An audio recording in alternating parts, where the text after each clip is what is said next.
Welcome in. It's the Penny Bloom Podcast.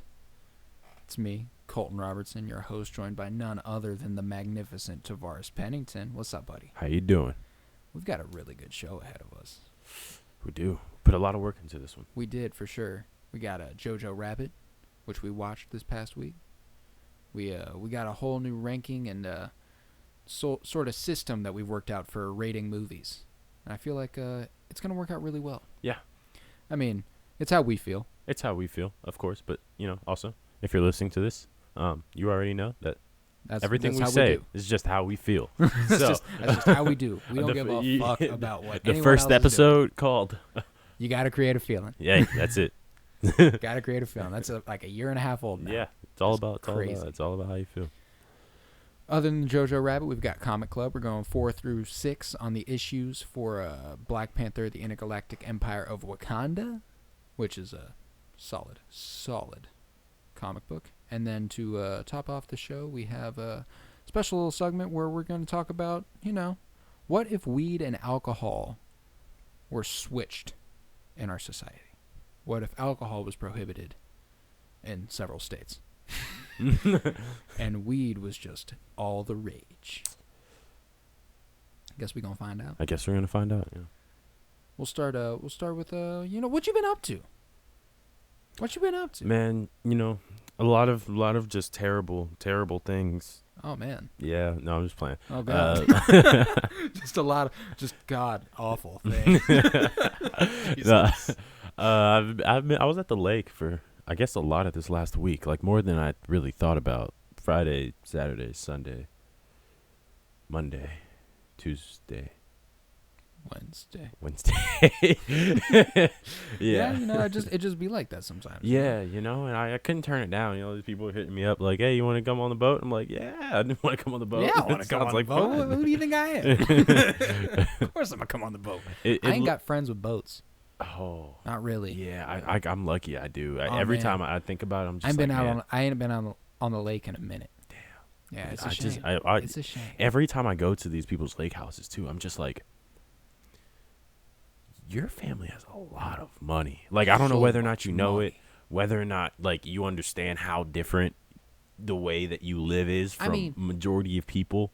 If you own a boat, like a relatively a decent boat, they're nice boats. You're doing good. Yeah, like they're boats. Like, yeah, you're definitely doing good. And it was a good time, but drank way too much. I'm pretty sure I experienced a serotonin deficiency on Tuesday.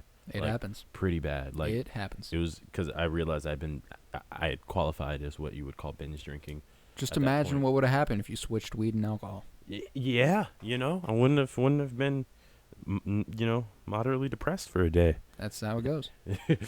Really, what it does to you. Yeah. What you been up to? Not drinking alcohol, I can tell you that much. That shit'll drain my serotonin. But I haven't been up to much. I've been working a lot. I've been reading some comic books. I started a new series on HBO Max. Started DC's Harley Quinn. Okay. How's that going? Cartoon series. It's more of an I say cartoon because I like the word cartoon. Frankly. It's more of an animated series. It's not for kids. Yeah. It's definitely not for kids. A lot of cursing, a lot of fucked up jokes, which is hilarious and exactly what I would want out of a DC villain show. Yeah. Oh, it's not based in any comic, really. I mean, the characters are. It's kind of comedy based. Oh, like it's funny. It's a comedy. Okay. Big time. It's kind of funny because it's just like the villains leading regular ass lives. Like, they have their own little villain society, They go on like talk shows and work out their beef and stuff. Shit like that. There's like a henchman agency. They're like, yeah, we can rent you guys this guy out for the weekend, Okay, so this is like completely like removed from like DC. No, it doesn't. It's not any timeline or anything. It's just it's kind of a poking fun at every DC character there is, and they kind of make fun of like how poorly some of their characters have aged, or like the ideas of them.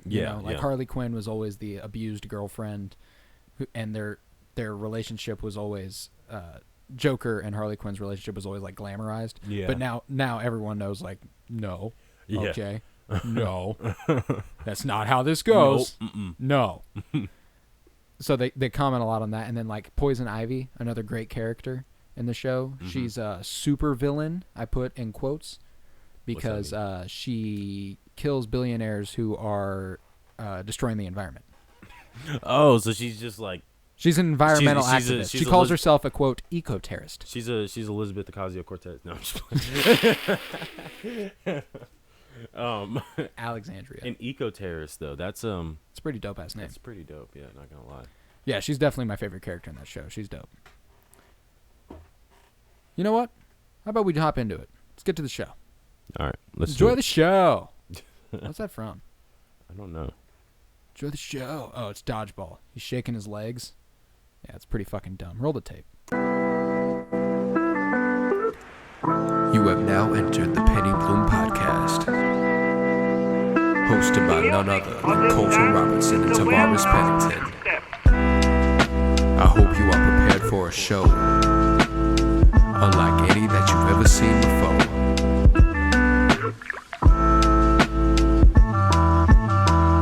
Or heard, I guess it's a podcast. So you aren't going to see anything. So, we're going to start with Jojo Rabbit. How'd you feel about the movie overall? Yeah, it was definitely a movie to come around to.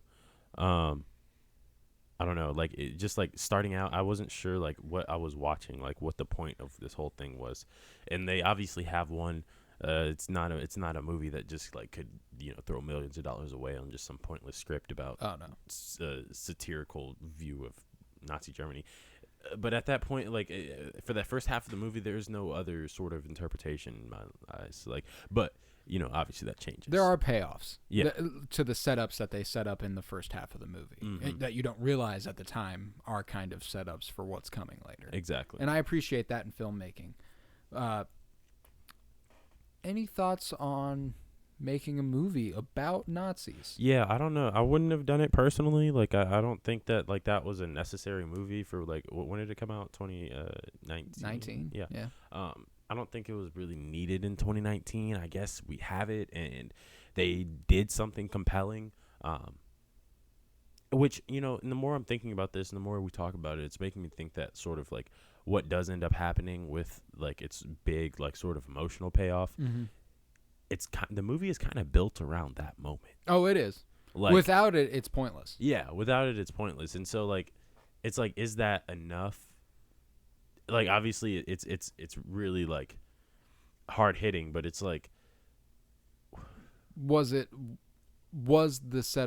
payoff enough? Yeah, like was that unique enough to make this a movie that's bringing a new story from World War II? And I'd argue that no.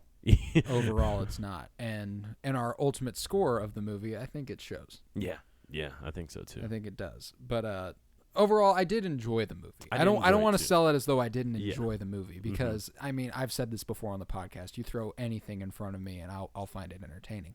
But we have forced ourselves to be more critical here. Yes, and I enjoy we that. have. We're going to start with a summary of Jojo Rabbit, and I'm getting this off the website, themoviespoiler.com, and note, this spoiler was submitted by Alex. Jojo Betzler, played by Roman Griffin Davis, is a 10-year-old boy in Nazi Germany during the Second World War. He's extremely patriotic and loves his country and loves the Fuhrer. He talks to his imaginary friend Adolf Hitler, played by Taika Waititi, who, in his mind, he sees as his best friend and biggest cheerleader. He and his best friend Yorkie go to a training camp for Hitler Youth run by Captain Klesendorf, Sam Rockwell. His second-in-command, Finkel, played by Theon Greyjoy, and Fraulein Rahm, Rebel Wilson. Jojo wants to be the best Nazi at camp, but one day some of the older boys decide to test him on his commitment by commanding him to kill a rabbit. Jojo can't do it, and so the boys start chanting Jojo Rabbit, and Jojo runs away. Hitler tells him that rabbits have their good qualities, and to go back to them and prove them wrong. As Klesendorf shows the youth how to toss an explosive, Jojo triumphantly takes the explosive and throws it into a tree. It bounces back and lands directly in front of Jojo, blowing himself up. He's rushed to the hospital where he wakes, and he has a pretty badass fucking scar on his face, might I add. This is also the first time we meet Rosie, his mother, played by Scarlett Johansson. Oops, sorry. The moment where you go, oh, fuck, Scarlett Johansson's in this. And I was like, oh, yeah, no shit.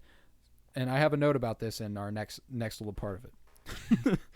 His mother, Rosie, takes him home to recuperate. She takes him to Klesendorf's office, where he and the rest of his crew, including Finkel, who is his secret lover, have been demoted for the grenade incident. She knees him in the balls and tells him to make Jojo feel included like all the other boys, but technically Jojo can't serve with the Hitler Youth Militia due to his injuries, a scar on the face. I think he had a leg thing, too. Oh, yeah, he couldn't walk. I forgot about that. All right. That, too. Like, all right, When he goes home, he searches around his house and finds a secret compartment and discovers Elsa Kor, a teenage Jewish girl hiding inside. Jojo screams and wants to tell someone or kill her, but she overpowers him. And, might I add, it's a pretty badass moment from her. Yeah. I mean, it is a 10-year-old. It's pretty easy to overpower a 10-year-old. Right. But she did her thing. But she was yeah, like, no, fuck I you, mean, you Nazi. And I she appreciate did what it. I would have done at 17 years old to any 10-year-old who was a Nazi and was trying to tell someone I was hiding in his attic. Yeah. Yeah. I think it made perfect sense. She knows exactly how to deal with Nazi kids. We know exactly how to deal with Nazi kids. That was a joke. She tells him that if he tells his mother, she will kill him, and if he tells anyone else, the Gestapo will kill his mother for hiding her. In the town square, Jojo and his mother see the hanging bodies of victims of the Gestapo, and Jojo asks what they did, and Rosie responds, what they could. What they could. That was a good moment. Where he sees them hanging up, and he tries to look away, and she's like, no, look. Look what your country, the one you're so proud of, is doing to people. Yep. Rosie tends to Elsa in the hiding place. Elsa was a classmate and a friend of Rosie's deceased daughter, Inga, and Rosie tries to keep Elsa's waning spirits up. Meanwhile, Jojo and Hitler brainstorm ideas on how to get rid of Elsa. Jojo believes the false anti-Jewish propaganda and thinks Elsa has demonic traits and evil intentions. He agrees not to tell anyone about her, but insists on interviewing her for details on the Jews that he is going to write in a book to help the Nazis. Elsa makes up stories about what Jews are like to quell Jojo. Jojo is angry with his mother for hiding a Jew, but can't tell her because of his deal with Elsa. So he acts grumpy, accusing her of not loving her country. He tells her he wishes his missing in action father was here instead of her. So Rosie puts on a jacket, and she puts the soot on her face from the fireplace and yells at him like she's his father. Mm-hmm. It was an interesting moment. And I have high notes about this. Yeah. We'll get there. We'll get there. She then tells Jojo to dance with her. Rosie believes that dancing is one of the few ways you can be free under this Nazi regime. And Jojo tells her dancing is for people who don't have a job. This kid fucking sucks. God. Jojo continues his interview with Elsa, who tells him she has a boyfriend who she wants to reunite with when the war is over. Jojo pretends to get a letter from the boyfriend and reads it to her, breaking up with her. When Elsa seems upset, Jojo gets another, quote, letter that takes back what was said in the first one. Jojo and Hitler have more arguments with Hitler insisting that Elsa is a monster and Jojo questioning that. Meanwhile, Jojo spots Rosie leaving Free Germany postings around town, which we saw hanging from one of the dude's legs earlier. Yeah. Yep. Which was only a little disturbing. Jojo is home one day when the Gestapo, led by Captain Diertz, played by Stephen Merchant, enter and begin tearing the house apart. Jojo panics, knowing Elsa is upstairs. Klesendorf and Finkel arrive on the scene. Elsa reveals herself and pretends to be Jojo's sister. The Gestapo demands her papers, which she produces. Klesendorf asks for her to confirm her birthday, which she does, and they leave. Jojo is relieved, and Elsa tells him that she got the date wrong on the papers and that Klesendorf had let them go. But she is still certain that danger is imminent. That was a good part of the movie. Yeah, that was. For sure. Jojo walks through the city one day and finds his mother has been hanged in the town square. Devastated, he returns home, stabs Elsa in the shoulder, then breaks down again. Elsa comforts him. In the city, Jojo runs into Yorkie, now a full soldier, who tells him that the Americans are closing in and that Hitler killed himself. Jojo is shocked and sees Rom arming more children as the battle wages. She sticks that bomb on the back of the kid and goes, "Go hug the Americans, honey." Jesus. She gives him a Nazi coat. Klesendorf and Finkel enter the fray wearing homemade uniforms emblazoned with pink triangles. Yep. The Americans win the battle and round up all the Nazis to be executed, including Jojo. Klesendorf takes Jojo's costume off and tells him his mother was a good woman, then calls Jojo a Jew and spits on him, so the soldiers will remove Jojo, who screams at Klesendorf as he is executed. Mm-hmm. And I want to talk about that one. Because how do you feel about them giving a quote good Nazi arc. That's interesting. I didn't really think about it that way, because I mean, it's like what. So my theory is kind of that like this movie was meant to just be like, it was supposed to portray in our 21st century mindset what the Nazis were doing, and that was acting completely like buffoons and unintelligent people, just generally. But they made that go way deeper than just like where obviously there was organized strategy to exterminate Jews. It made it seem like they just kind of had stumbled into this hate and stumbled into these positions of power and been like, oh, well, of course it's fuck the Jews. But exactly. Like they sounded super dumb while doing it, but they redeemed this guy in particular. And like, I feel like that's just supposed to be like, hey, like common sense still exists. Like that's what he represents, is common sense, which is like observing all of these events from the outside and being like, maybe we are kind of fucked up. Yeah. And Yorkie even mentions that. He's like, I think we might have picked the wrong side, Jojo. Yeah. Jojo reunited with Yorkie, who wonders what they're going to do now. Jojo runs home, where Elsa asks who won. Jojo, who has fallen in love with her, lies and says Germany to keep her from leaving.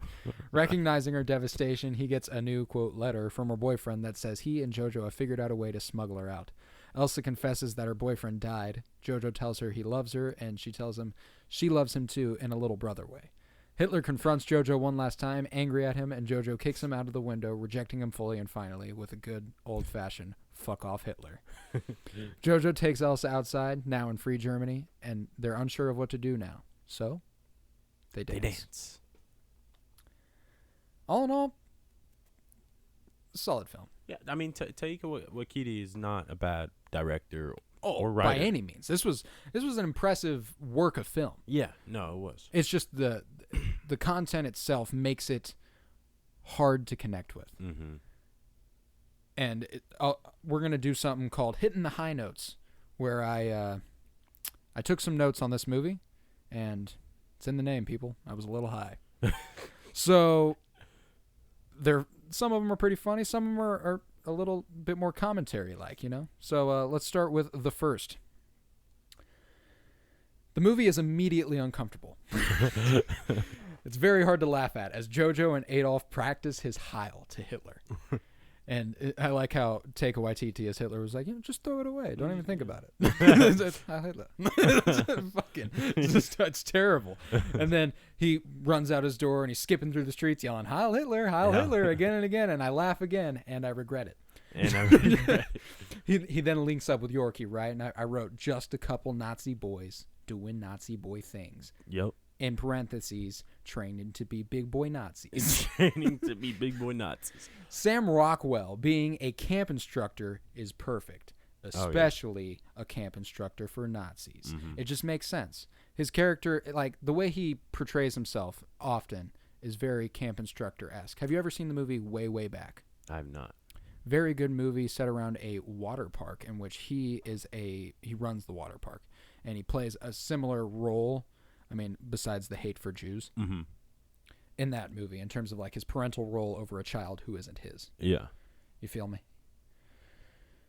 My next note was, this is a great example of how fascism has the ability to completely and utterly brainwash the youth. Yeah. This was while they were at camp and they were all chanting like, whoa! That's honestly we're what... Nazis! That's the function of ideology, is to just brainwash youth. And it's crazy when one like Nazism manages to get that far, into development. Yeah, no shit. It's like, what are we doing like, here? you know how long people had to fuck up and be like, this is okay for this to get this bad? Yeah, like, bro, how? It's unbelievable. Because it's like people still always know, like, without a shadow of a doubt, not like always knew that Nazism was dangerous and terrible. Mm-hmm. And probably even knew that it wouldn't last forever. Oh, probably. Like, they were like, let's get this in while we can. Yeah.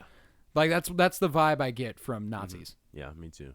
Yeah, it's just disgusting. And plus, their sheer excitement of burning books. The way Jojo looked around at all these Nazi children burning books and was like, this is fucking heaven. Like, that's not cool. Immediately, I did not like JoJo. Oh no! I mean, that kid. Even by the end, I was still kind of like, I for mean, a protagonist, he's a pretty mid sucked. character. But the story and I had to the keep comedy, yeah, and not even really the supporting characters particularly. Honestly, just Scarlett Johansson and Elsa. Elsie's Westworld, right? Yes. Yeah. Good call. Okay. But honestly, they were the most interesting characters. Like, I would much rather by have far. had them as protagonists. 100%. But like, I understand why they partially were. They were secondary, definitely. My next note is this kid talking shit about killing Jews, but then being a bitch about killing a rabbit. Yeah. As an animal lover, I didn't want him to kill the rabbit, obviously. But he was talking all that shit about how if he ever saw a Jew, he was talking to Yorkie. This was their pillow talk. He was like, yo, if I ever see a Jew, I'm going to stab it. I was like, yo, what the fuck? God. And I mean, he did, I guess. He did eventually stab a Jewish girl. My next note was, I just got the name of the movie. And then the next note was, for the record, I wrote that before they all started chanting Jojo Rabbit. Jojo Rabbit. My next note was, on first sight, German ScarJo was slightly off-putting. Hearing her talk was a little weird. I was like, huh. Yeah. Interesting. Yeah, definitely. There are a lot of off-putting parts about this movie, though. For sure. My next note, all caps, clones! Because they were just a random corner of clones. Mm-hmm. Mama's hiding a Jewish girl. I knew she was dope. I knew she was dope. Honestly, me too. I had the feeling. I had that vibe, like, She came in there, beat the shit out of Sam Rockwell, and I was like, this chick's dope. Yeah. I know she is somehow. And I was like, she can't be that. She can't actually, like, when she was like, look, like, I was like, she can't take pride in this. Yeah. This isn't what that moment was. Yeah, right. It didn't feel like it. No, she was disappointed thoroughly. So we figure out she's hiding a Jewish girl. Yeah. So that was dope. And right here, this note that I mentioned a few minutes ago, this chick has the right attitude about dealing with Nazi kids. Yeah, definitely. And the way at the beginning that Hitler kept offering him cigarettes. That was fun. Like, I'm 10 years old. For Christ's sake, stop offering me cigarettes. But like, it was like 3 times before he actually broke out. He was like, here. And then he was like, I'm good. And every time he like nonchalantly shrugged it off. He was like, I'm good. Thanks though. And I was just thinking throughout the whole movie is like, this is exactly what a 10-year-old Nazi fanatic would imagine Hitler as. Because we also have to remember Jojo doesn't know about concentration camps. And, I mean, obviously he knows about the spreading of hate, which is shitty, obviously. But, like, he probably thought Hitler was a fucking cool guy, obviously. He had him as an imaginary friend. He thought he was like, man, this guy's the savior of the country, man. He's heading us in the right direction, He's just trying to make Germany great again. That's exactly what it is. Honestly, I didn't even think about it in that way. But like, people do really create these fantasies of political figures being sort of their hero. When you're like, I mean, he was still a politician. Yeah, or they were still a politician. 1, he don't give a fuck about you. 2, he don't give a fuck about you. 3, he do not give a fuck about you. Next one. She doesn't want to talk to me. Well, you are a Nazi. It's a fair point. Yeah, fair point, Jojo. Definitely a fair point. And Hitler. Hitler was the one who said, well, you are a Nazi. Best point made all movie. Yeah, frankly. Oh, that part where Jojo's like, you know what? Since you're not going to eat your food, I'll take it. I was like, and because she was going to give the food to Elsa. I was like, man, this kid's a dick. But like, the funniest part of that scene was Hitler sitting at the table, getting real uncomfortable, and then standing up and leaving. Yeah, and like, so what the fuck do you have to be fucking uncomfortable about? No shit, you're Hitler. And you're imaginary. Maybe this is a good point though. Everything that Hitler does in that movie is a part of Jojo's subconscious. Shit, I didn't even think about that. Yeah. So whenever he did that, he almost immediately regretted it. Yeah, definitely. Because he was like, "Oh shit, I really just want to get up and walk away right now." Yeah. And then this is the part where she got up, went to the fireplace, grabbed the soot, and put it on her face. And I have why dash, as in I was gonna go, why the fuck is she putting it on her face? And then this series of notes is Interesting. Oh, she has a split personality? Oh, never mind. She's just a weird parent. She has a split personality. Well, because she really switched up. And like did. she acted like she was talking to herself for a second. And I Yeah. was like, what's she doing? Is she okay? and then it became clear what was going on. And I was like, oh, that's an interesting strategy. Okay. Yeah. I'm with it. All right. Hey. Now that I get what's going on. Uh-huh. Okay. And then I have another direct quote from the movie next. Tell me where the Queen Jew lays her eggs. The Queen Jew. And then on their little bike ride and walk through the fountain and stuff, ScarJo calls Jojo Shitler, which I thought was awesome. In all caps. She called him Shitler. Dancing is for people who don't have a job. This kid is the fucking worst. Every time I've said that, I follow it with this kid is the fucking worst. You just liked when they dissed Jojo Rabbit. Oh, yeah, it's the funniest. Theon Greyjoy got actual shepherds who are German and not the dog's German shepherds. That was probably one of the funnier parts of this movie. And then he got Sam Rockwell got in his face. He was like, "Man, I'm sorry, I didn't mean that shit. I mean, You know, you're a beautiful guy." And those were hurtful words. And they almost make out, and then they see Jojo, and they're like, "Oh, okay." Yeah. My friend once met Russians, and they ate him. The Gestapo show up to the house. I look to my notebook. I write, "Oh fuck, the Gestapo." Fuck. The Gestapo. They finna run up in there. You may have heard the rumor that Hitler has one ball. This is not true. He has 4. Honestly, like that dude kind of represents probably what Jojo Rabbit would have been if none of this ever happened. Oh yeah, if he would have grown up, he was. I wish more little kids had your blind fanaticism. He says when he walks in and sees Jojo Rabbit. Yeah. Oh, it is funny because it's true. He was one of the worst characters in this movie. He was a dick.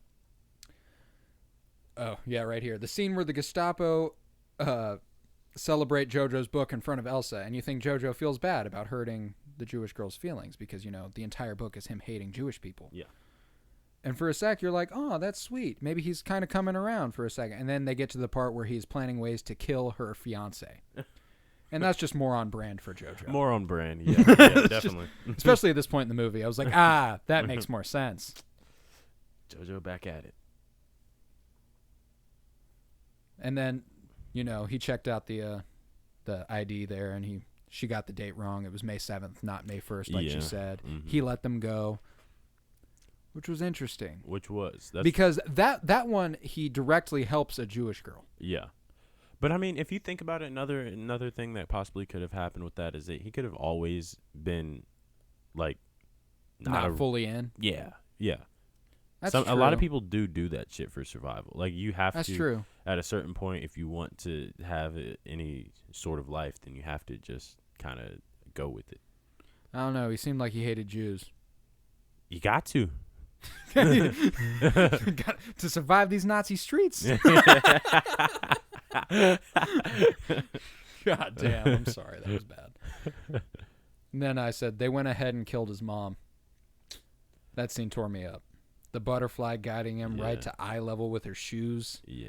Then in all caps, the emphasis on their shoes and tying them all movie came to this, and I'm devastated. Because she tied his shoes like 3 times before that moment. Yeah. And they kept zooming in on her shoes while she was dancing and stuff. Mm-hmm. And I appreciated the creative choice. I was like, but I like how it happens when it happens unconsciously, to where it's like when that scene comes up and like all of those moments also come like rushing back. And you're like, because you see him rise up from the butterfly on the ground, and he comes eye level with those shoes, and immediately you realize at the same time as he does, you just go, oh God. Yeah. And it's not even feeling bad for him necessarily. It's sad the woman died. It's sad she died. Because she was his saving grace. Yeah, literally. It's so interesting to me that he had a mom as badass as her and was still a Nazi fanatic. You know, kids will be kids. Kids will be kids. Kids will be Nazis. Then we got he then goes back home and tries to stab girl, right? Yeah. My next note was, shame it took his mom dying and him trying to stab a Jewish girl for him to realize he's wrong. But the scene where they're overlooking the battle and talking through it was good. Elsa is a very good person, much stronger than anyone I've ever met in my fucking life.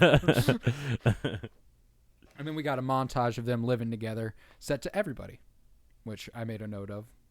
Mac Miller has a beautiful version of that song. Yeah, which I did not know before I saw this movie. I didn't either. I was like, oh shit, there's an original version of that song. Yeah. Okay. Fair enough.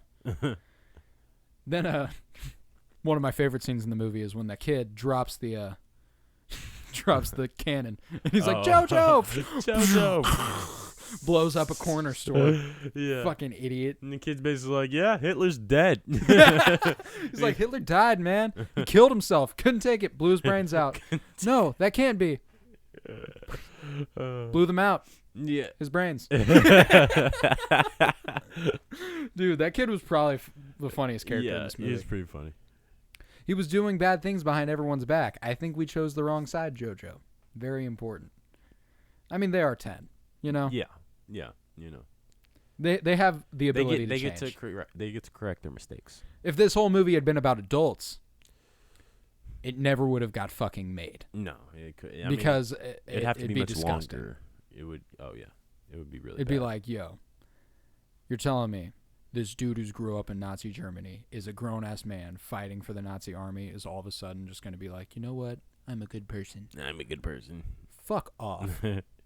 That's why I kind of felt shitty about Sam Rockwell's character. It's like, and your point, maybe he wasn't like that the whole time, but like, man, he really sold it if he wasn't. Yeah, he definitely did. And if he wasn't, they should have made that more clear. Yeah, and I mean, we definitely know by the end he wasn't. Yeah, somehow, some way.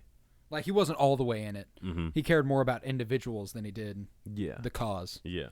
You know, killing Jewish people.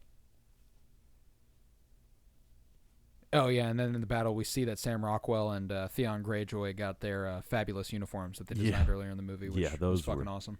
I was just looking for a second, like, what are they wearing?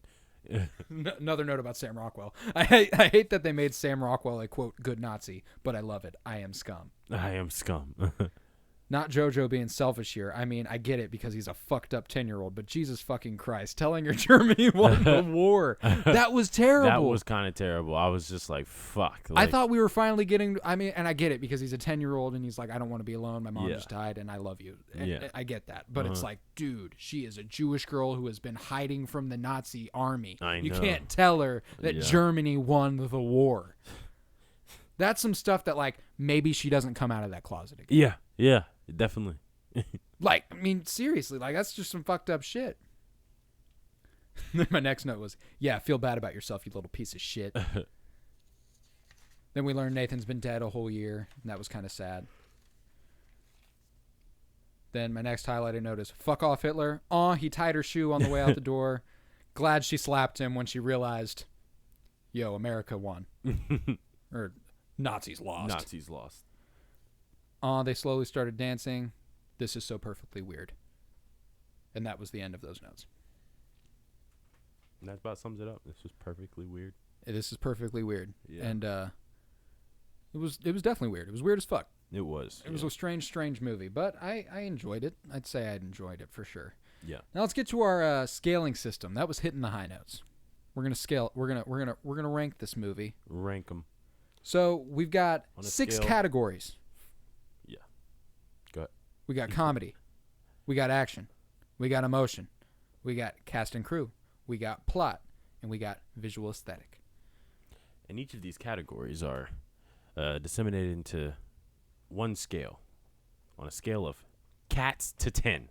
Okay? Cats being the absolute fucking worst. Cats is the one in every scenario. From cats to 10. That's what we're calling this. From cats to 10, all right? So, for the comedy scale, for number 1, we have Cats. Number 2, Jack and Jill. Number 3, Not Another Teen Movie. Number 4, School of Rock. Number 5, Anchorman. Number 6, Scary Movie. Number 7, Guardians of the Galaxy / Ant-Man. Number 8, Sorry to Bother You. Number 9, Elf. Number 10, Friday. On a scale of Cats to Friday, whereabouts does Jojo Rabbit fall for you in terms of comedy only? Yeah, in terms of, I got to go about 7.5, 8ish. Like, it's not as good as Sorry to Bother You, but it's probably funnier than Ant-Man, right? Which is 7. Yeah. And I'd agree with that, Yeah. because I mean, naturally, it's a satire. Yeah. The whole right. thing's a little funny. Mm-hmm. But it's like with me, for me with the Guardians of the Galaxy and the Ant-Man films, like those aren't like meant to be they are meant to be comedy films. They're meant to be funny Marvel movies for sure, like the funniest of the Marvel movies. But like Marvel movies themselves are also like trying to like build up this whole other story and stuff, and so the comedy is just kind of like passing by. But like Jojo Rabbit feels built in a lot of ways upon the satire itself. Like Absolutely. they definitely focused on making sure that there were parts that you laughed at.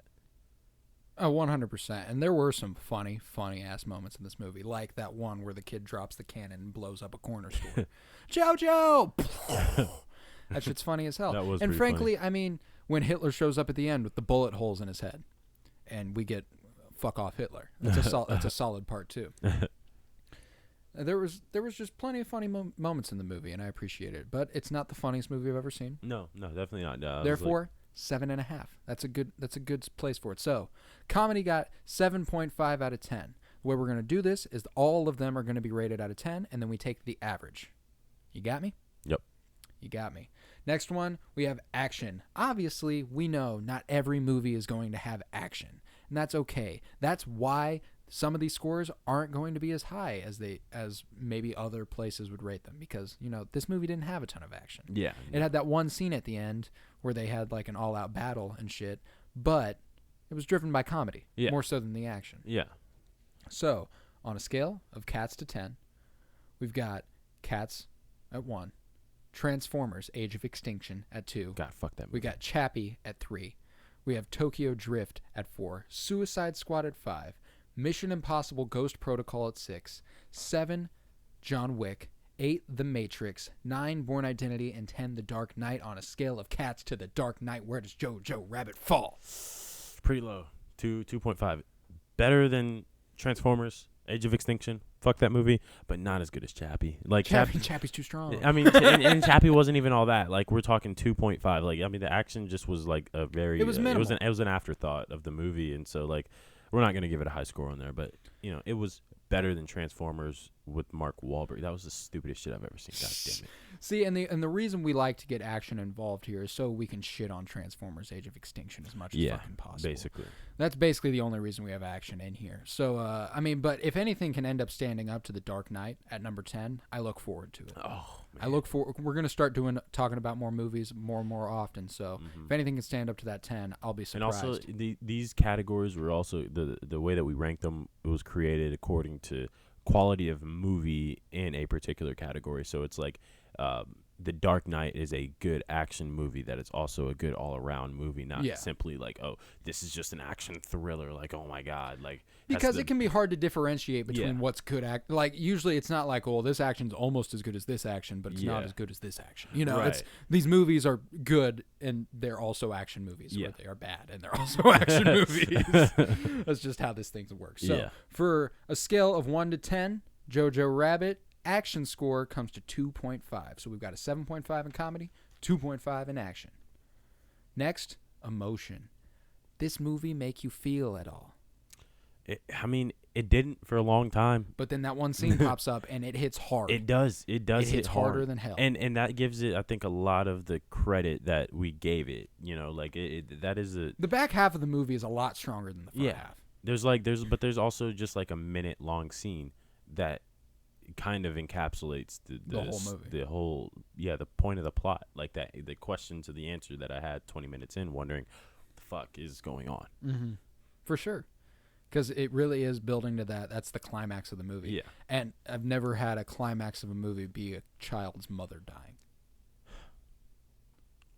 Yeah, that's emotional shit right there.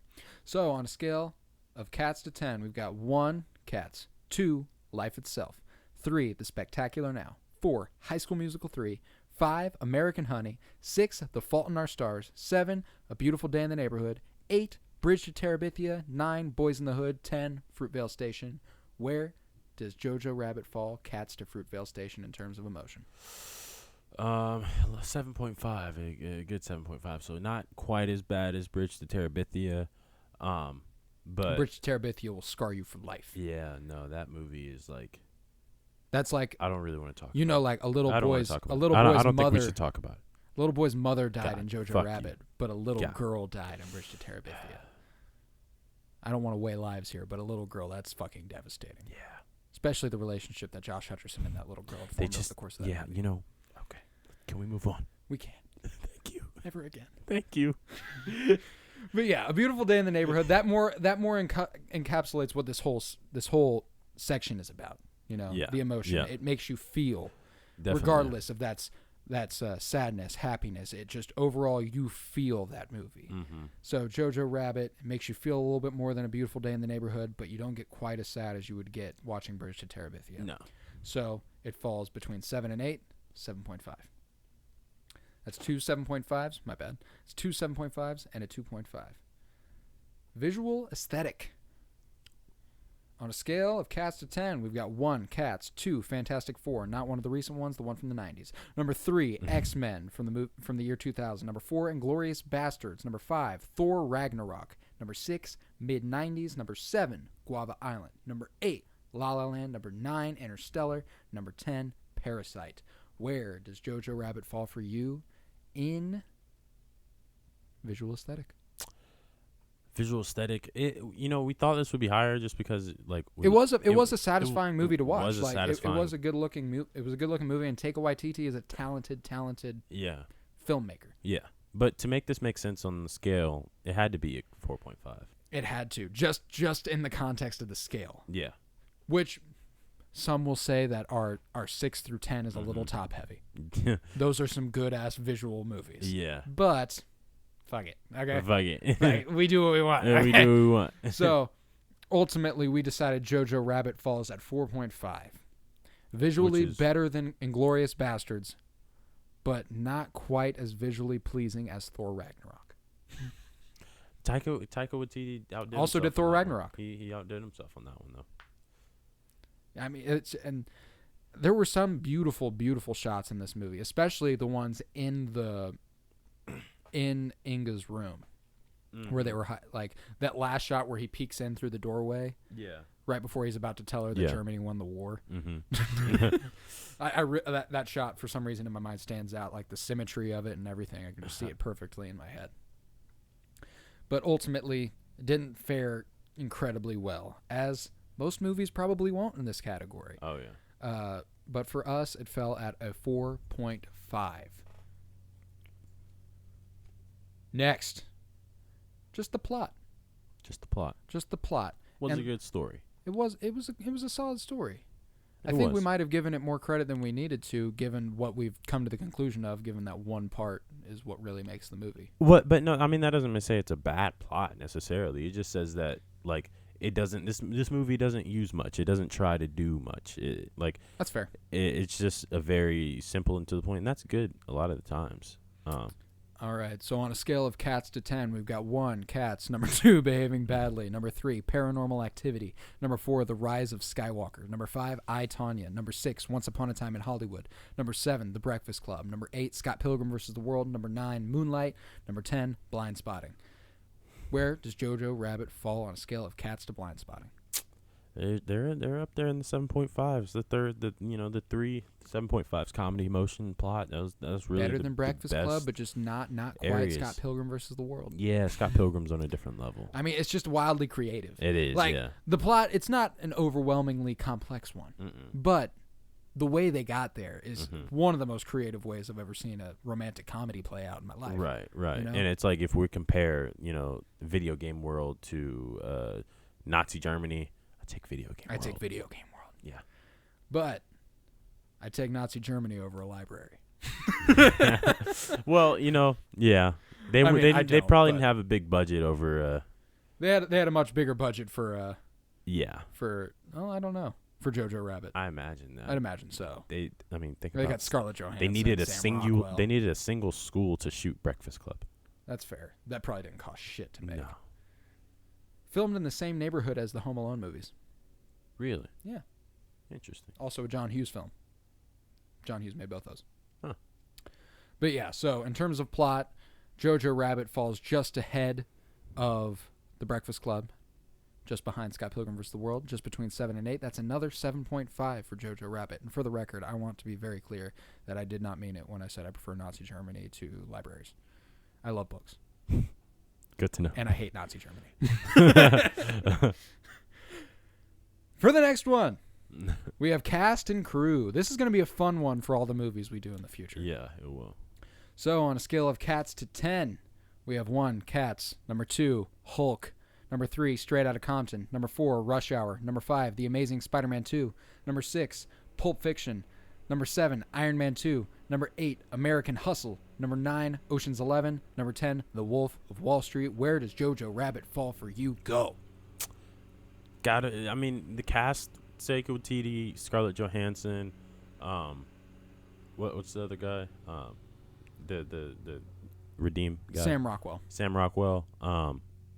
It's good. It's not bad at all. But it's not the greatest cast ever. Yeah, it's average. It's B-list stars.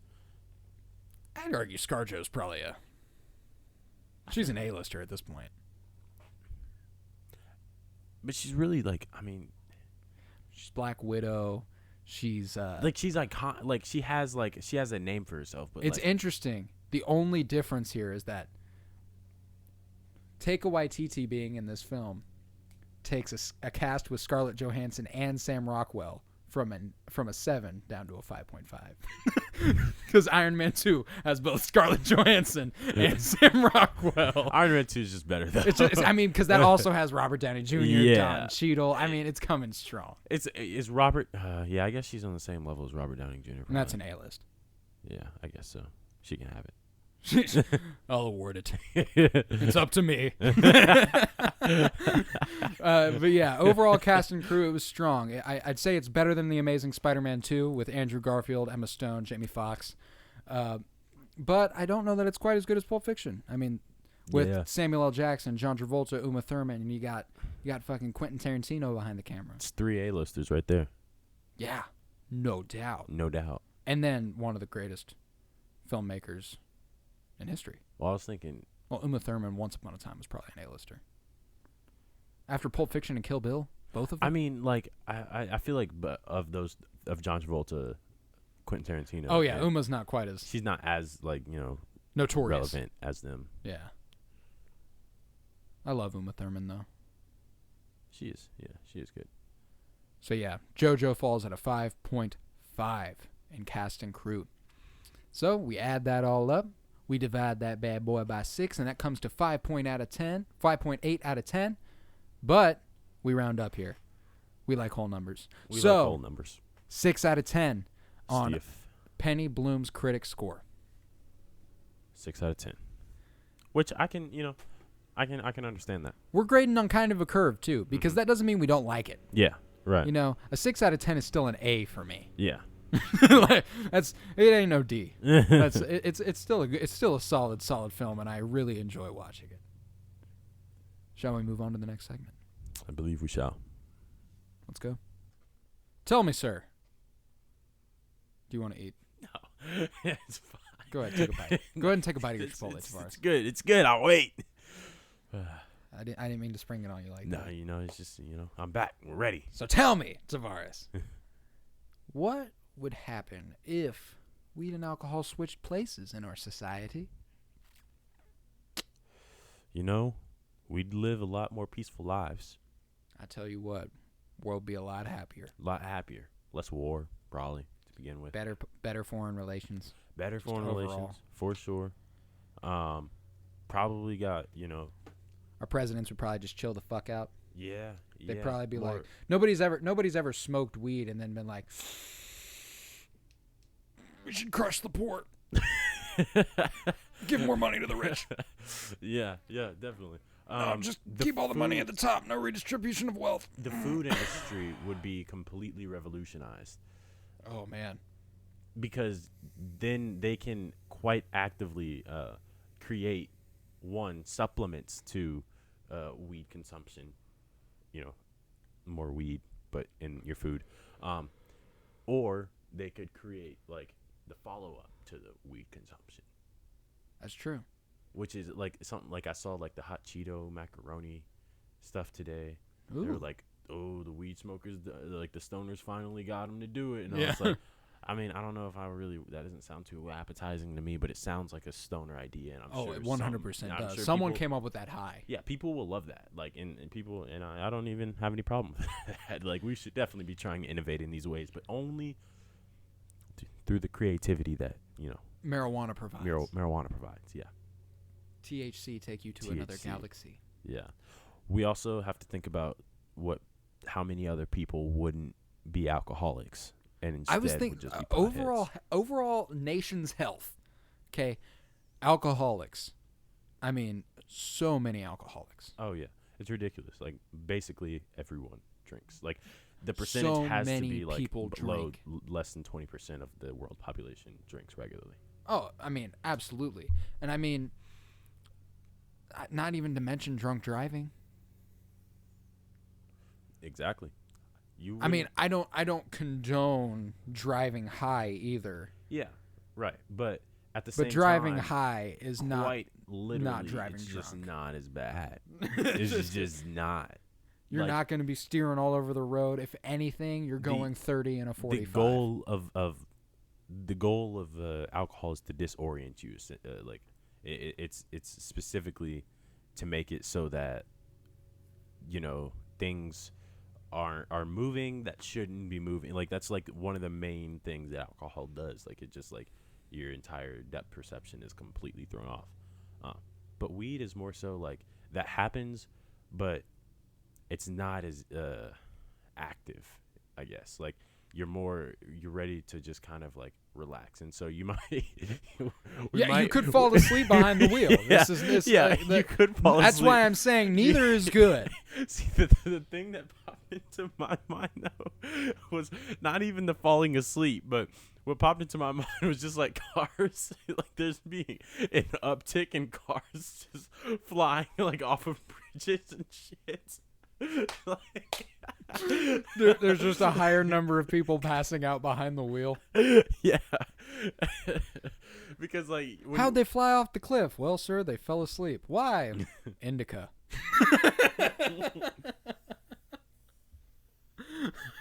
Indica, that's why. Because fuck them, that's why.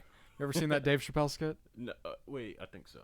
Actually, wait, what happened in that one? It's he's working at the print shop, and he's instructing people how to be terrible at customer service, like the employees. He's like, and they'll ask why. 'Cause fuck them, that's why. Yeah, I remember that. Yeah. 'Cause fuck them, that's why. Another really big thing that would be changed is bars. Bars would be essentially non-existent. Oh yeah. They would instead be just more of a lounge sort of thing. No, definitely. Like when you think of a bar, like even if I think bars would still exist for sure. How they do, because people always want to drink and like. Oh yeah, talk. we'll get some speakeasies up in his bitch. Oh yeah. But I feel like bars and their perception would kind of change. Like there would also be a part of a bar or a form of a bar where you could just go and smoke. Yeah. And that doesn't really exist. It wouldn't be like a club, It wouldn't be the It booming music. It wouldn't be people thing. up and dancing. It would be people. Have you been inside a hookah bar? I have not, but I know enough about hookah bars. That's what it know would what you're be talking. like. That is what it would be Yeah. like. It's like in Rick and Morty when they're in that hookah bar and they're making peace with alien species just through smoking. I think that's exactly how it would go. Yeah. Like Donnie would sit down with Kim Jong-un and they'd be like, "Man, we might nuke your ass," and the other would just be like, "Hit this, hit this for me right quick." Come on, bro. It's like you ain't smoked the weed from the Kush Mountains now, have you? Hit this for me right quick. He's like, "Man, we best friends now." That's just how it goes. This is how it goes. You smoke with a person, you're bonded in a way you're not bonded with other people, at least for a little bit. Yeah, I could see that, but can we see Donald Trump smoking weed? I could see him smoking crack. Yeah. Okay, never mind. That's a blasphemous question on my part. I don't know why would he doesn't deserve weed. He doesn't, honestly. People would also be more natural, I feel like, too. Like, you know how, like, everybody who smokes weed is, like, typically more of a person who's in tune with, like, the earth and shit, or at least tries to be. Or, yeah. Because you realize what it means for the earth to be in tune with you. Yeah. Like, it's like, I've never been a super religious person, but I am more spiritual, I'd say.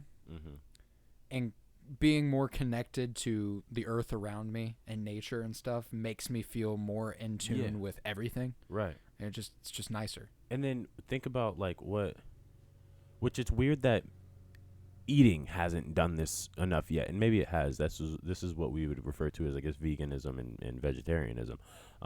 But, like, thinking about how we consume things from the earth, like, and how that characterizes our relationship to the earth itself. Oh yeah, that's a big part of why I'm a vegetarian. Yeah, it's because I was like, have I told you the story? No. How I was sitting down at my grandparents, and every time we go over there, my grandpa either smokes ribs or he cooks fish, and I sat down with this plate of ribs in front of me, and I looked at it, and I was like, man, this dude was alive.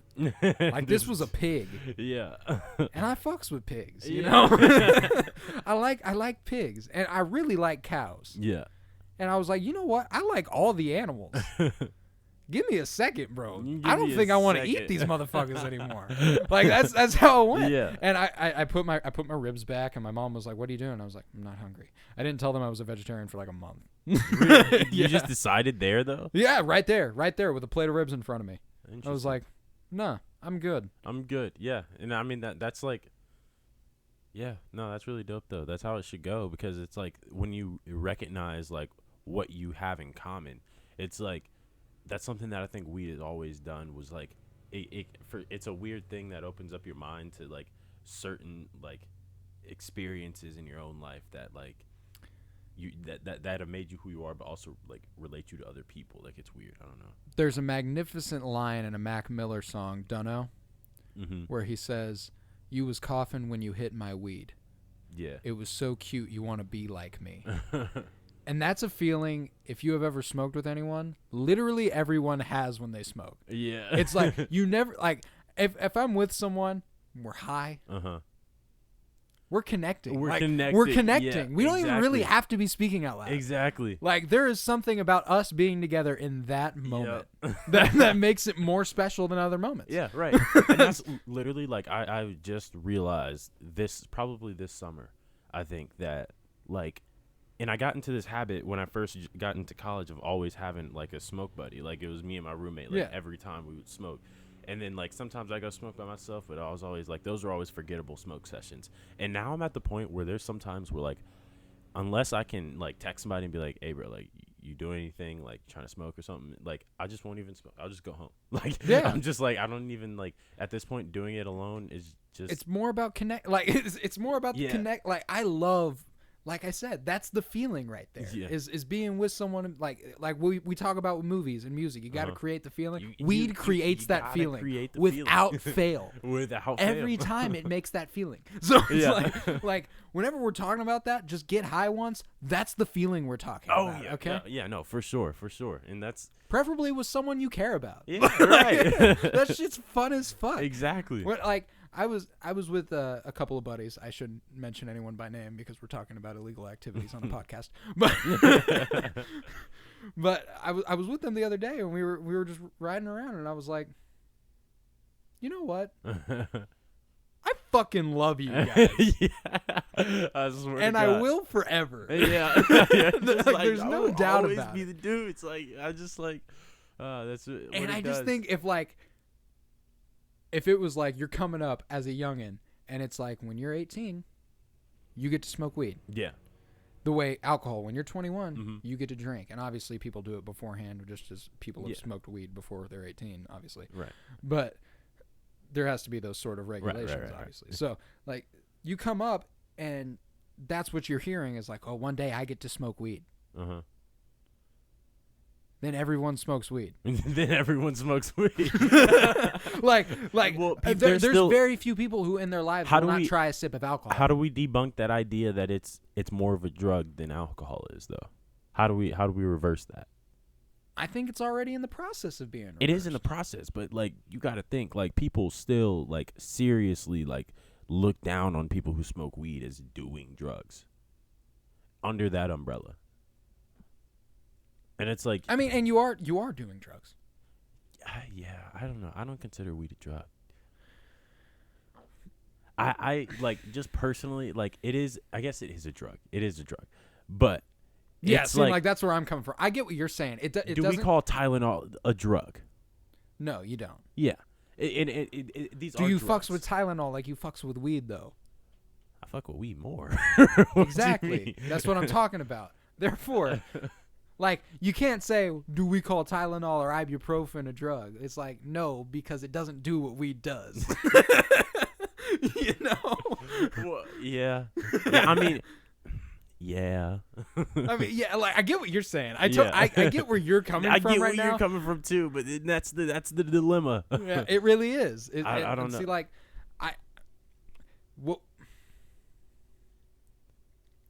the bad connotation that surrounds drug is the problem. The word drug, like drugs itself, is not the problem. Yeah. It's the way people react to the word drug. Yeah, that's a good point. Yeah. Because, like, I mean, natural things that come from the earth, if they have a healing factor, they're a medicinal drug. Mm-hmm. That's just how things work. Yeah. But, I mean, I don't know. Yeah, no, I mean, and ultimately, like, I think it is slowly changing, and maybe once upon a time, weed will just be this, like, thing that is, like, openly available. Oh, it will be. I have no doubt. Yeah. Especially with, I mean, if it's not anytime soon, certainly by the time we're 60. It better fucking be. Oh, if it's not, it's like I mean, like, universally. Yeah. Like, around the world, nobody will be like, you can't smoke weed. Yeah. Like. Yeah, it'll just be a normal thing. Like, in our lifetime, that will happen. Yeah. I'm certain of it. And if it doesn't, something went wrong.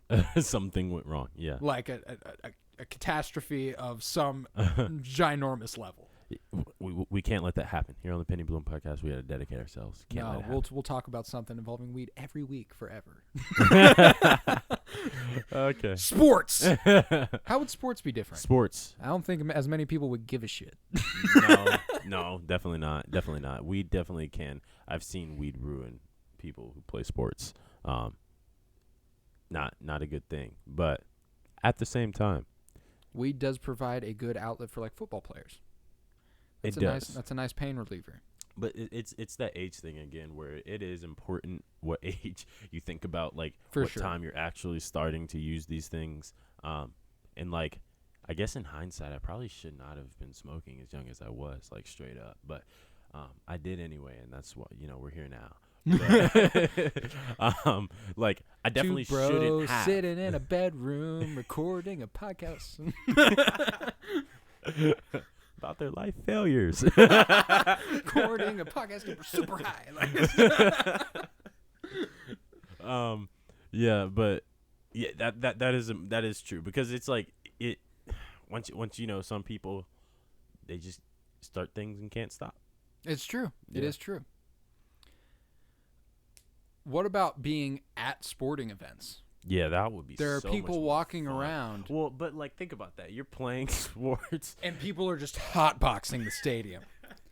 Yo, I don't think they'd be allowed. I don't think it'd be allowed at sporting events, also, especially not at ones that have a closed ceiling. We're thinking just smoking too. Like people could take edibles before sporting events. 100%. I mean, that can happen now, though. People, like, you could order food with the infused like dishes at restaurants at the games. Yeah. That'd be a bet right there. You could we didn't even put this concerts,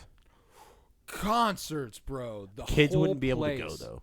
Kids would, like, yeah, the whole place. I guess would that's just already kind of true, but like there's certain, they have their artists or whatever. Because already most concerts are like a fucking hot box. Yeah. If it was legal, the entire place would be a fucking hot box. It would be the greatest. Oh my god. So you know how like car people have like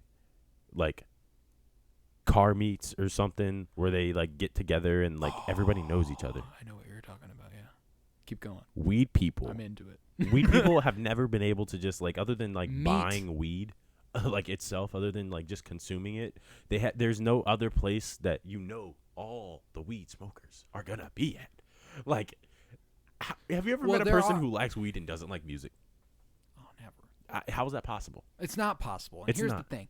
This goes back to what I was... weed gets you in tune with everything. Okay? Like I was saying earlier, nobody hits weed and is like, we should pass laws that limit the rights of homosexual people. Like, no one does that, you know? Nobody smokes weed and gets more conservative. That is actually 100% true, like without a doubt. It's just how it works. And I mean, like, and that's not to say that obviously conservative people can like music.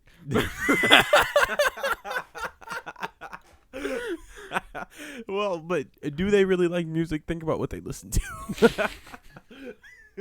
Titties and beer. Titties and beer, right there. Would that song exist? Yes, would that song exist? Oh, how different would the country music genre be if they couldn't talk about beer? God. It wouldn't change. They would just be those weirdos who still did always drink, and everybody would look down on them. Well, that's a good point too, because think about it. Rappers still talk about weed. Yeah, no, definitely. And everybody thinks they're cool. Yeah, it's true. You hear a hillbilly talking about drinking beer, and you're like, hey, so do I. Pretty much every person who's existing eventually drinks beer. Which is not true, but you get the point that I'm making. I get what you're saying, yeah. Yeah, no, but back to this concerts. You would be able to get anything, you would meet people, one, who liked the people you like in terms of music. Which already happens at concerts and is awesome. Exactly. And then think about what the smoke session is a lot of the times. It's just a concert in your car. Yeah, it's just sitting in silence as you all vibe. And so if you vibe with someone at the concert, you're like, we vibed here. We could vibe anywhere. Anywhere in the car. You like, let's smoke. And you got that network. But also, we could vibe selling in the bathroom. marijuana. It wasn't me. We could vibe on the sofa. It wasn't me. We could smoke weed in the shower. It wasn't me. You even caught me on camera. Sorry. You also be able to meet people who could get you weed too. A lot easier. Oh, 100%. But if it's like, yeah, that shit's getting sold in like convenience stores. Yeah, no, that's true. Damn. I mean, if we're talking about alcohol and weed switching places, weed's getting sold at Quick Trip. Yeah. Why not? That's a fucking. Your gas dealer becomes your gas dealer. It's literally a gas station. Yeah. Genius. Never ever be called weed again. Just gas. Hey, yeah. I went to go get some gas. What kind of gas? Okay. That's $1.89 per gallon. So, which one's that, man? Advertising. There's a lot of beer ads. Imagine just a commercial for like Bud Light. Yo, it could keep his name. It could keep its name. Look at those trichomes, bruh. Oh my god. Yo, that's crazy. That shit's shiny. Coors Light. But then also think about how they manipulate weed if it became like open, like how they manipulate food and shit. Like you would see some weed to be like, yo, what the fuck did you put in there? That's true. Like that shit should not be fucking like. This shit should not be legal. Or, no, it should be violet. It shouldn't be. What's a color of weed shouldn't be red? Red. I've never seen red weed. Red weed. Ugh. That'd be kind of scary, but kind of dope. Be kind of crazy. I'd be like, whoa, what'd you put in that? But, I mean, it's... You see blue weed. I used to play Wiz Khalifa's Weed Farm on my phone. Mm-hmm. And there was this strain called Blue Dream. Looked magnificent. It was blue. Blue Dream is all right. I don't think Blue Dream's actually blue. But the plant was. Yeah, in the game. Oh, okay. I mean, it's a cartoon. So how put as much stock in that as you want. I don't know. I feel like I've had Blue Dream before. I can't remember though. I can't remember if it was. Maybe it was a dream. No. Alrighty. Hey, but fucking hilarious. All right. You got anything else to say about if weed and alcohol switched places? No. I think we covered it pretty thorough. Yeah, and more. And more. more than we needed to. Yeah. So let's move on to Comic Club to close the show.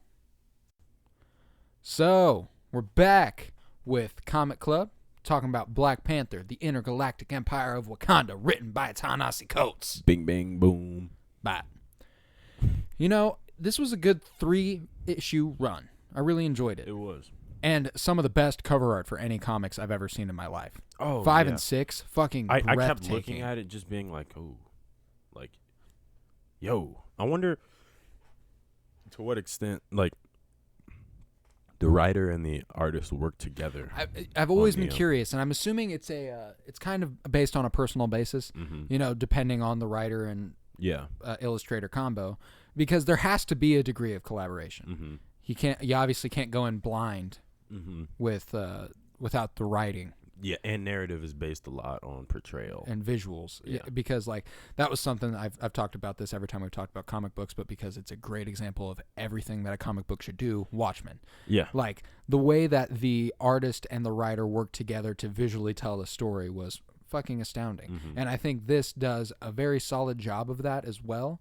I think there are some cases, like during action sequences, I often think they could do a little better. Yeah. I'm not often overwhelmed by the beauty of action sequences. It's more just like them talking that usually stands out to me for some reason. Yeah. But I really enjoy this comic book so far. Oh yeah. Yeah, no, me too. It's a really good one. Let's talk about issue 4. We open on Manifold with a foot on M'Baku's chest. When Manifold tells him that he's a slave and in his natural state, with his foot on his chest, M'Baku responds, "Under Njadaka, we are all mules." I thought that was a good-ass response. Yeah. So, yeah. I mean, gets to the fucking point. It's the truest one. Yeah, for sure.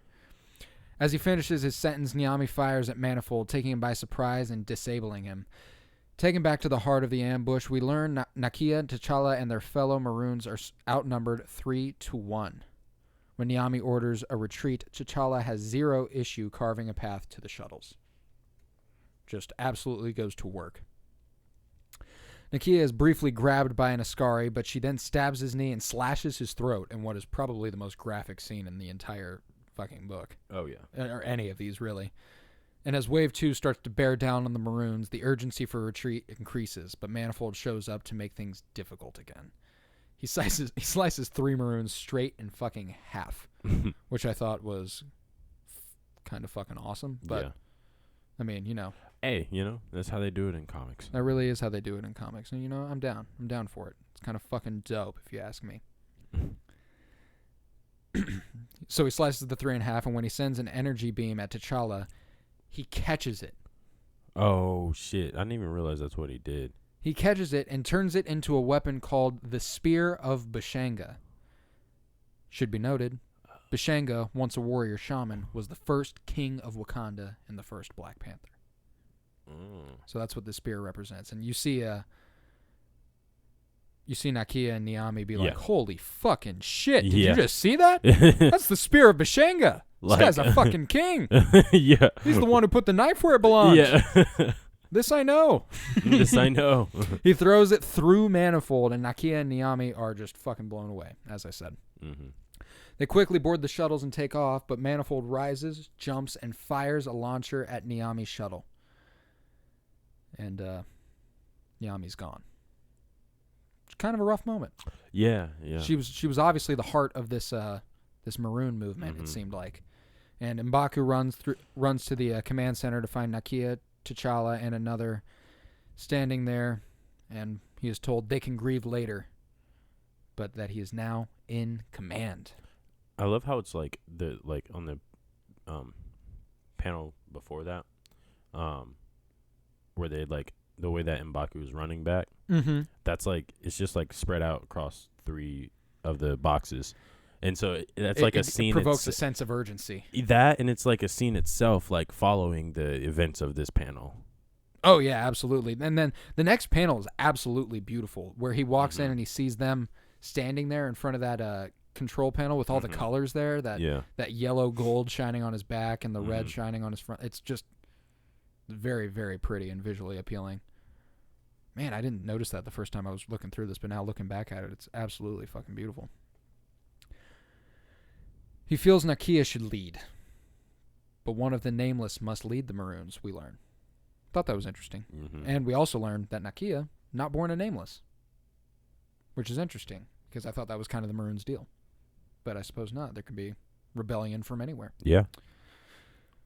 We then cut to Njadaka speaking with his advisor, Achibe. He tells him to take care of the, quote, heretic, T'Challa. There can only be one avatar of Bast. And with that, we end issue 4. We see Mother Bast. I wonder if is that Bast, like, is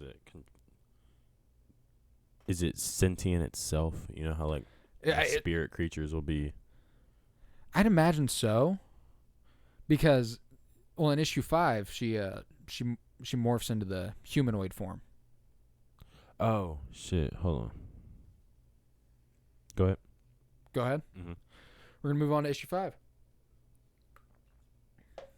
Begins as at a maroon hideout in Nahanda's Lattice, which is a different part of the galaxy. It's got its own little corner, you know? Mm-hmm. And we've taken a 5-year leap since Niami's death. So, again, we had a 2-year leap between the first and second issue, and now we've gotten a 5-year leap in between issue 4 and 5, which I thought was just, like, super bold, and I don't hear that often. That makes sense, though, for, I think, Coates, because he's very fast-paced with how 100%. With how he does his things. Yeah, for sure. And this reminded me of in Empire Strikes Back, how at the beginning, after the rebellion had blown up the Death Star, the Empire had started seeking out their rebel hideouts, so they also had to retreat to an ice planet. Mm-hmm. I thought that was dope. And thought maybe it was a little bit of an homage. I don't know. Possibly. Oh, it could have been, yeah. T'Challa's going for a fly with some sort of falcon-like mechanism. Didn't it remind you of that a little bit? Huh? Falcon from Iron Man? Or Captain America? Oh, yeah. The shitty's flying that is kind of the same technology, I guess. Would that have existed in this world? I'm assuming so. I mean, with Wakanda's technology, I'd almost certainly guess it does. No, it would have to be in the future. Yeah, so I guess it would. But he's taking the ship for a flight, and he crashes. Nakia informs us he's not doing well, given he was promised his memories back, and then the Maroons were, destroyed. Marooned. For a little bit. Oh, nice, maroon. You clever one over here. We learned Nakia was born an Imperial, which I thought was interesting. Don't know why. It was just like, huh. She saw the shit going on. She was like, I don't like it. It's like we talked about in Jojo Rabbit. Like, it's always she's Scarlett Johansson. Bullshit as shit can get, people will still be like, that. This obviously crosses the line. Like, yeah. Niami taught her that she was more than just an Imperial, she says, and now she feels the responsibility to do the same for T'Challa, to teach him that he's more than just his forgotten past. He can move on to the future.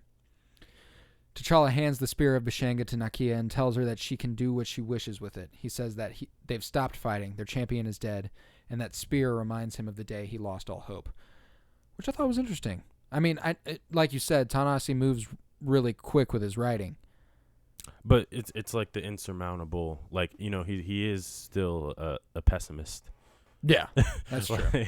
People like there's a I think I still have it on my phone. I better, but it's like my favorite like clip of Ta-nehisi Coates speaking ever, where he goes, "I'm not pessimistic. Like, I don't know why people say that about me. Everybody's gonna die." That's straight up what he says. And I'm like, I've seen that clip. I know what you're talking about. I'm like, that is my entire worldview. It really is. It's like, I'm not pessimistic. It's just like, everybody's gonna die. Yeah. And that's just how things work. Yeah. Okay. And like people go, that is the definition of pessimistic. And it's like, no, it's not. No. I'm not saying that like because we all die we shouldn't care. Yeah, right. I'm saying that because we all die, this, like, you can let loose a little bit. We You shouldn't act like it's not true, or like Yeah. there's a possibility of something else. Just Yeah, but like that's what that reflected to me, was just kind of like this idea of the insurmountable task, where he's like, overcoming this is too heavy of a burden. right. Nakia tells him that the time has come again to fight. They've been found, and we get a glimpse of T'Challa's resentment of M'Baku's choosing not to fight, which I thought was interesting. He was like, he's hidden us here. I like seeing planet. M'Baku and T'Challa as like comrades. I do too. Like I enjoy them together a lot. Yeah. And I like that a lot of these characters actually refer to each other as comrade. Mm-hmm. I really enjoy that word. Makes me happy. I wonder if that was a nod to like. Almost certainly. The Black Panther Party? Mm-hmm. Oh, 100%. I'd imagine so. I mean, maybe not, though. You never know.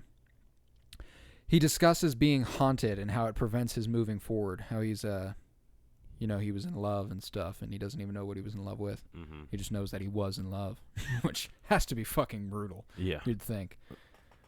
We then realize that Nakia and T'Challa have developed a begrudging romance as they take each other's faces in hand, which I thought was also, again, very like, oh, okay.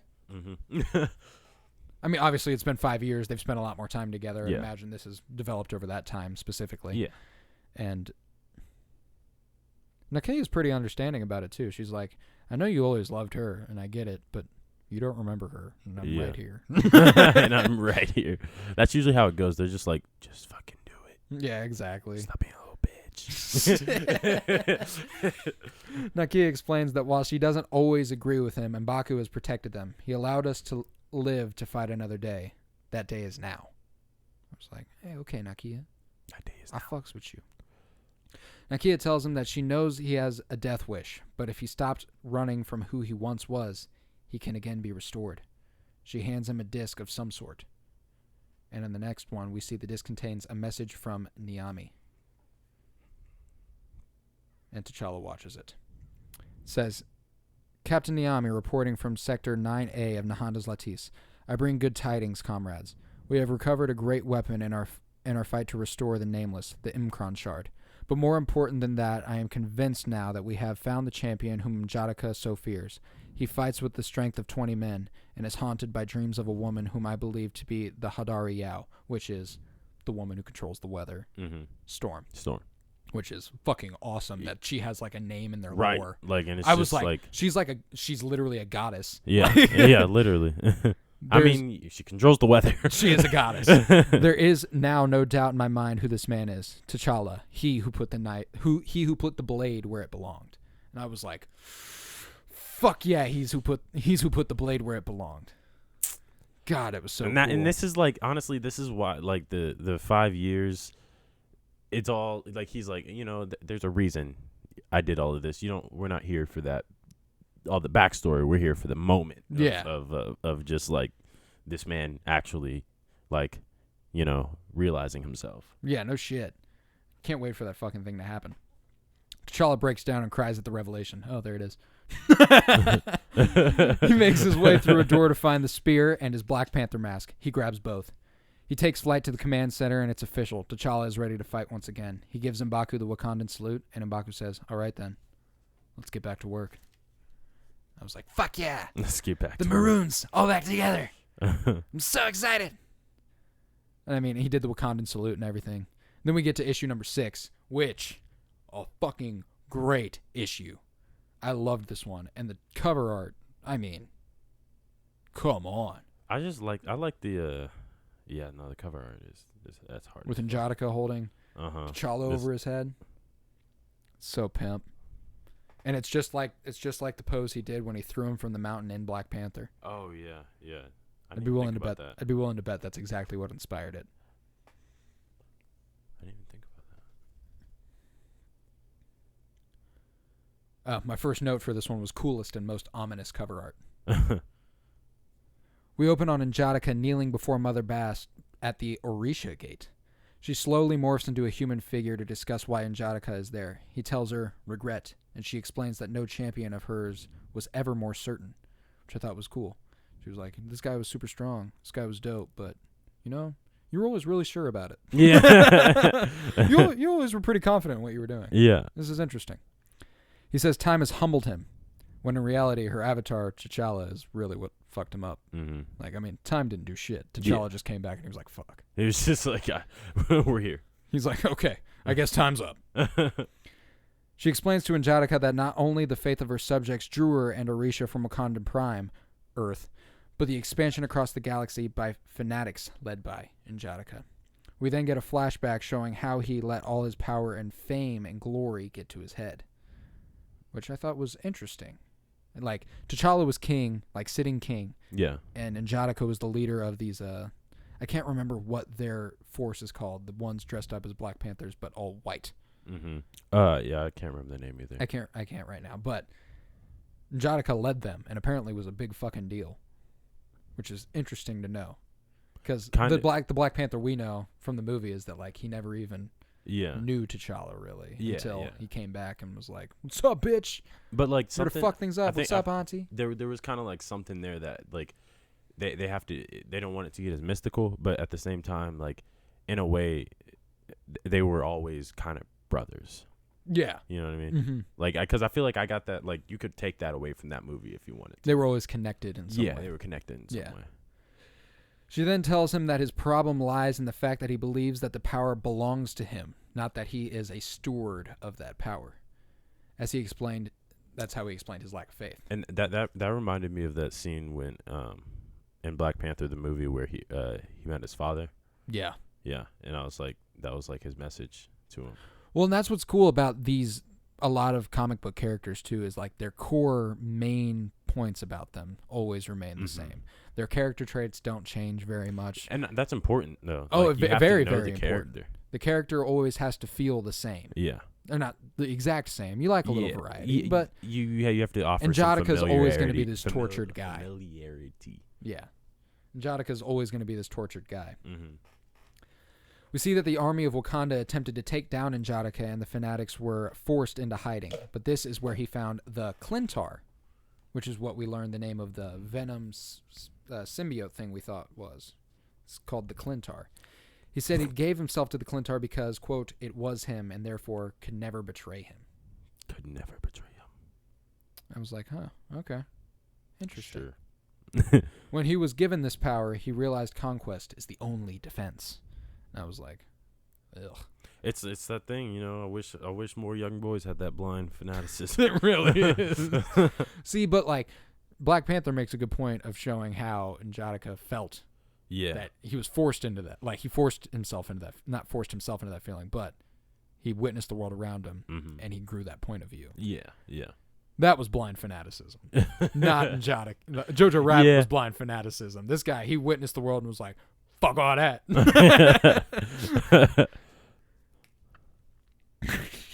Vast then looks at him and asks if that is why he is here. One last conquest, to go from mortal man to a god.